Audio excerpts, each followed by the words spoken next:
We're going to do a little book divination. This is Consolations, the Solace and Nourishment and Underlying Meaning of Everyday Words. This is by David White. Shout out, love his work. He also has a Substack too, and another book. And I just love how he really takes language and breaks it down very, very Gemini. We're in Gemini season. Whatever word this lands on for you, and as I read it to you, you'll know if this is for you. Destiny. Yo! Fuck yes. Okay. Destiny always has a possessor, as in my destiny or your destiny or her destiny. It gives a sense of something we cannot avoid and something that is waiting for us. It's the word of a storybook or a mythic dimension. Destiny is hardly used in everyday conversation. It's a word that invites belief or disbelief. We reject the ordering of events by some fated, unseen force, or we agree that there seems to be a greater hand than our own, working the edges of even the most average life. But speaking of destiny not only grants us a sense of our own possibilities, but it gives us an intimidation of our flaws. We sense, along with Shakespeare, that what is unresolved or unspoken in human character might overwhelm the better parts of ourselves. When we choose between those two poles of mythic triumph or fated failure, we may miss the everyday conversational essence of destiny, our future influenced by the very way we hold the conversation of life itself. Never mind any actions we take or neglect to take. Two people, simply by looking at the future in a radically different ways, have completely different futures awaiting them. No matter their immediate course of action, even the same course of action coming from a different way of shaping the conversation will result in a different outcome. We are shaped by our shaping of the world, and we are shaped again in turn. The way we face the world alters our face in which we see the world. Oh my God. This is making me think of how I articulate the ascendant when I'm doing natal chart readings. For some of you, you've been hanging on the edge of like waiting to book. You want to know about destiny. You want to know about you and your soul and all these pieces that so freaking, it's honestly, I'm just being like radically like selfish because I love reading people's charts. So I'm just putting that out there for some of you. You're waiting for the right astrologer. It might just be me.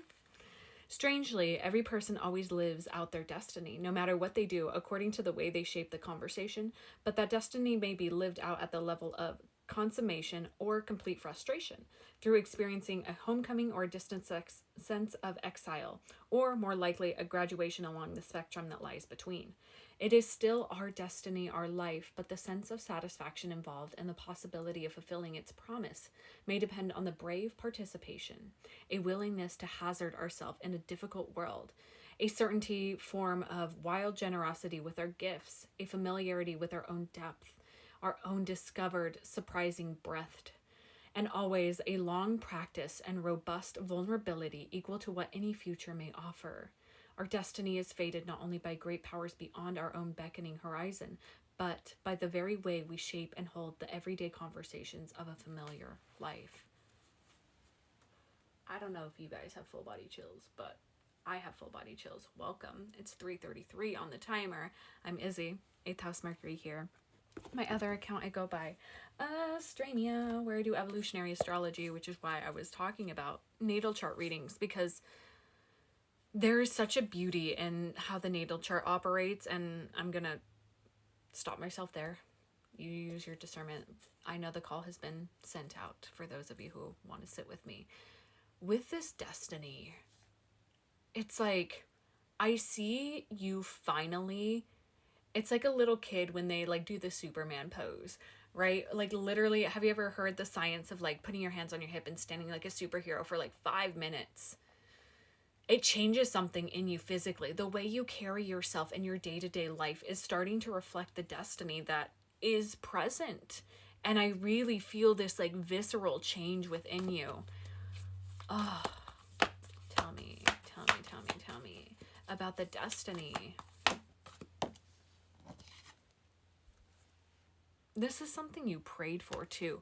No, oh my gosh, I knew this was going to be at the bottom. Anima Mundi, Starborn, Eternal Child, the vision, the seed, like this literally, you are, I heard, on the right track. Like you are absolutely walking step in step with the life that you had already, you know, planned for yourself. IYK.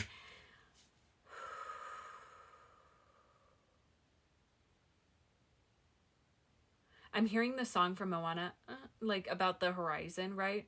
And though I know,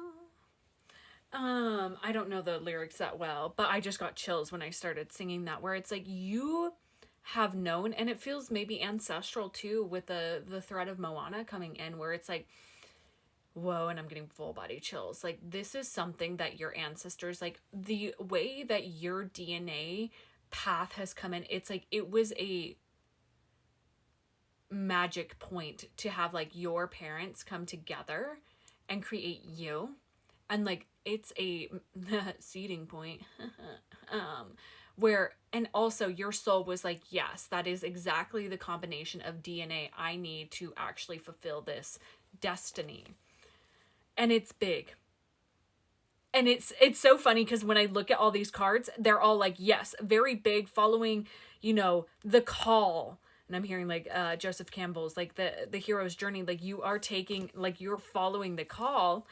But it's like I look at these cards and it's not very specific, right? It's not like, oh, I know what this is for you, because it's all unique. Whoa. Whew, there's a little bit of anxiety coming in. Can we support them here? We have Uranus and Mars. Unexpected action is coming in for your life. Like unexpected, like, and what I just saw was like a firework, right? And it just like spurring you into action, or just like a loud noise, or like something loud is going to catch your attention. Saturn. Oh my God, Saturn and Saturn return. It might be your Saturn return. You might have a Saturn in Aries, where it's like suddenly these deeper lessons start to click in place. And for those of you who maybe have been through the Saturn return, or some of you are Capricorn risings, it's like understanding that like this is a story that you have been building step by step. We have 4 and then the 9th house here. Like, some of you are completely creating an entirely new belief system that hasn't been formulated within your DNA line, your lineage conjunction. Yeah, this is like a hyper focus for you. So you might have 9th house placements too.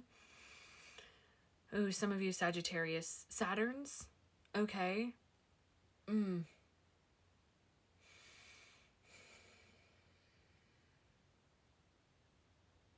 That's the message. That's it. They're cutting me off there. They're cutting me off there. There's a part of me that wants to dig deeper, but I feel this is really like